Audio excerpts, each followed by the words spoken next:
Okay, so I just wanted to make this video because I just watched two pretty fucking crazy documentaries about some shit that has happened in our country in the past 15 years. First off, we're going to go back to 2012 when George Zimmerman supposedly or allegedly attacked Trayvon Martin unprovoked. We are going to talk about this. We're going to be completely honest. We're going to sit here and tell you exactly what I want to sit here and tell you exactly what happened, because the media hasn't, and there is proof that a lot of this shit was doctored. So Trayvon already had a track record of being a juvenile delinquent. Now, I am not sure if he got in trouble with the law a lot, but this picture that the media painted was not the whole story. They said that he was just a kid. In fact, he was 16 years old when this happened. So, yes, he will be a kid. But he is a very big kid. Very tall kid. Very, like 6 foot and like 200 some pounds. I don't know exactly. Don't quote me on it, but the thing is, they say that George Zimmerman walked up on him unprovoked and shot him, or attacked him, or whatever happened. I was too young to remember what happened.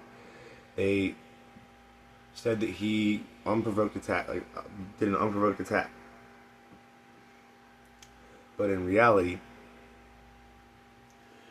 Trayvon was in the wrong neighborhood. Should not have been there. Didn't look like he belonged there. So George Zimmerman called 311. That 311 number is for Neighborhood Watch.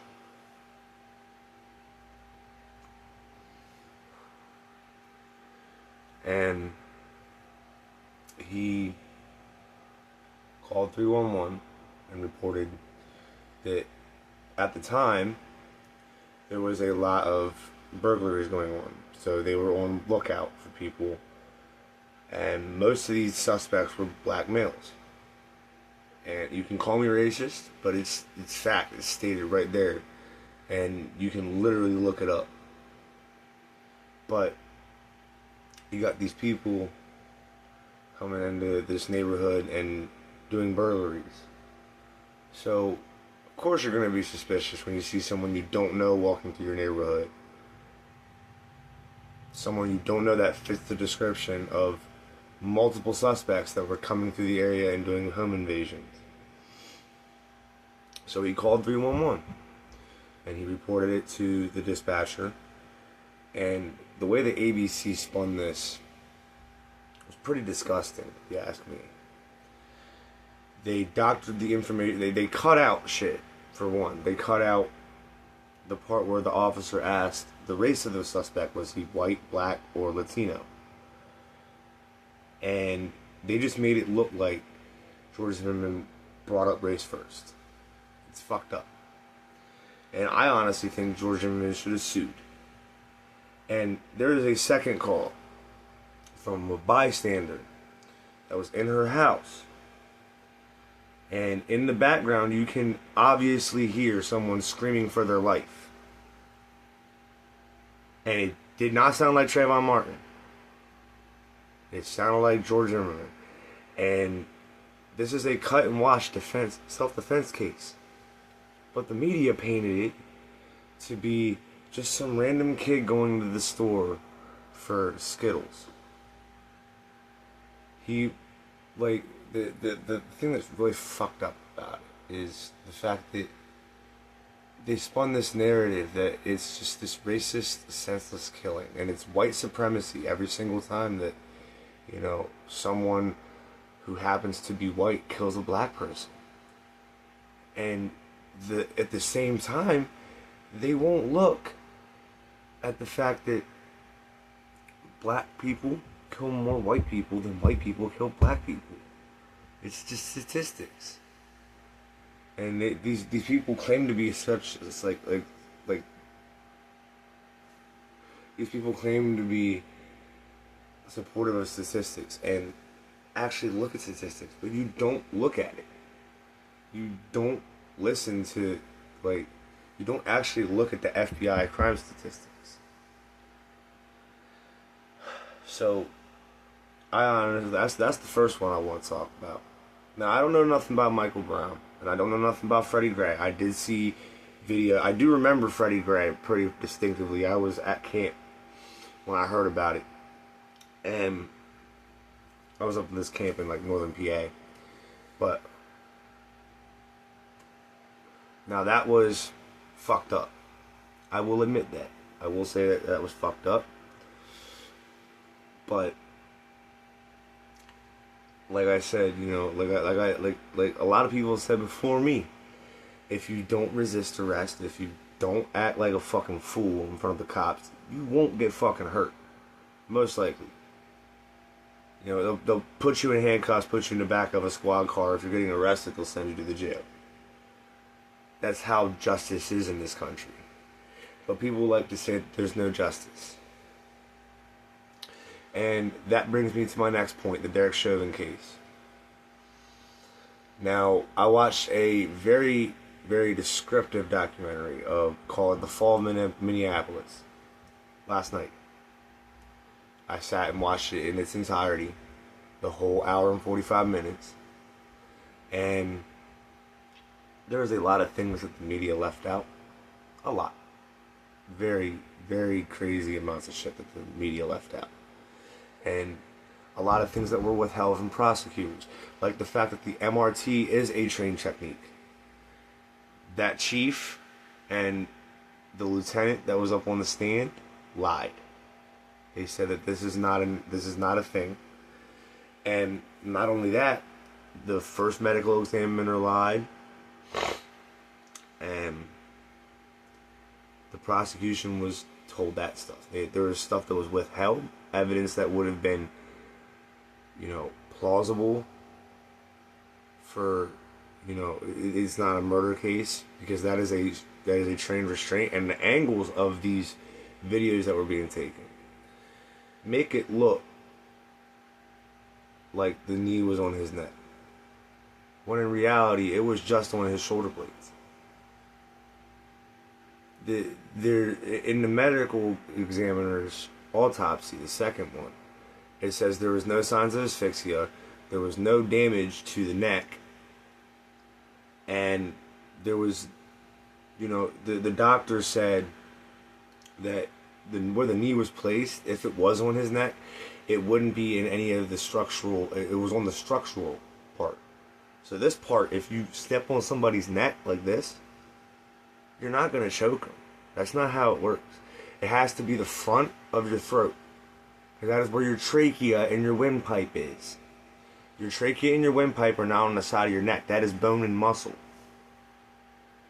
And that is a trained technique used by the Minneapolis Police Department. And just listening to the corruption, listening to the lies that we were told. Because the body cam footage shows a completely different story of what happened. You can sit there and say what you want about it. The shit never happened the way they said it did. In reality, George Floyd, a year before, had gotten arrested or pulled over for some drug charge, possession of drugs, in 2019. And at that time, he swallowed pills. And that time, they caught it. The second time, you go in, you watch the video, and when they're getting ready to pull him out of the car, and he has his head turned towards the officers, and he has his mouth open, you can see a pill in his mouth. Or what looks to be a pill. There is a white little square or round thing in his mouth. And the death, like the examination, the medical examiner found that there was drugs in his system at the time of his death. Now, the first medical examiner did a blood sample, but it was an antemortem blood sample. An antemortem blood sample is a sample taken before death. So George Floyd was alive and well when that blood sample was taken. So he used an old blood sample, possibly from the last case that happened in 2019. And he took that and included it in his report. That's what I get out of it. Now, I'm not saying that's what happened, but that's what I think that happened. Because there's no length these people will go to get a political view, to get more popular votes. There's no shame. And I don't think there's any justice. Because if you look, there's, in the training manual, there is a fucking picture of the restraint technique. And that is the restraint technique that they were using. And we're not even going to talk about the fact that EMS got lost. They were at Cup Foods looking for the suspect or looking for whoever needed medical attention. And they actually needed to go 6 blocks down. Or I don't know exactly. They needed to go somewhere else. They were 8 blocks away from the fire department. And it took them 20 minutes to get there. So in that time,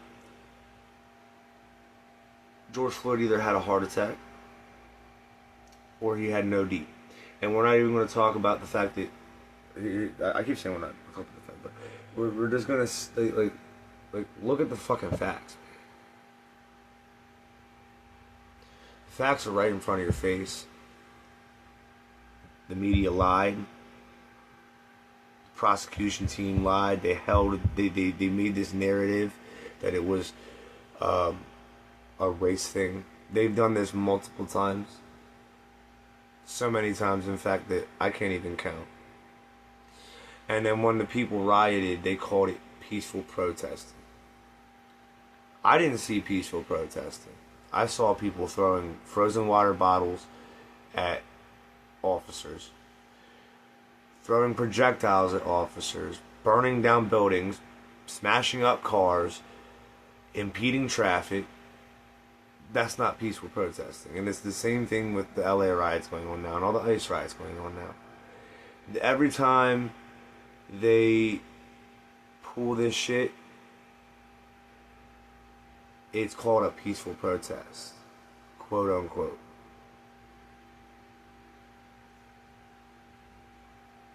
Ain't nothing peaceful about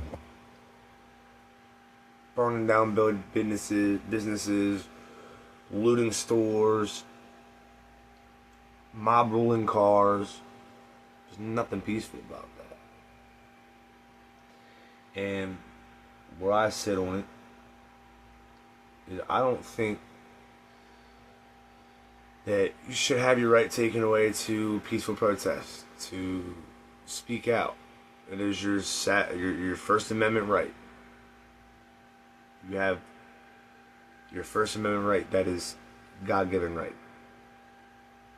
But what I don't believe should happen is people burning down businesses, because it does nothing for the community. It does nothing for your communities. It just destroys things. And it just creates problems. But that's all I wanted to say today, because if you actually look at the facts, you'd know that a lot of shit was withheld. Go watch the body cam footage. Go watch the fall of Minneapolis. All the shit is there. The media intentionally left out shit in Trayvon Martin's case, or George Zimmerman's case. And they purposefully left out shit in George Floyd's case too. You look at the 43 minutes of body cam footage, or 35 minutes, or whatever it is. I think it's 35. But you look at the all the body cam footage. It shows from the time he got to the Cup Foods to the time that George Floyd was pronounced dead. There is a lot of oversight to this fact. And the truth hurts sometimes, but you gotta fucking face it. Because the truth will always come out. Anyways, y'all, thanks for watching. That's all I gotta say.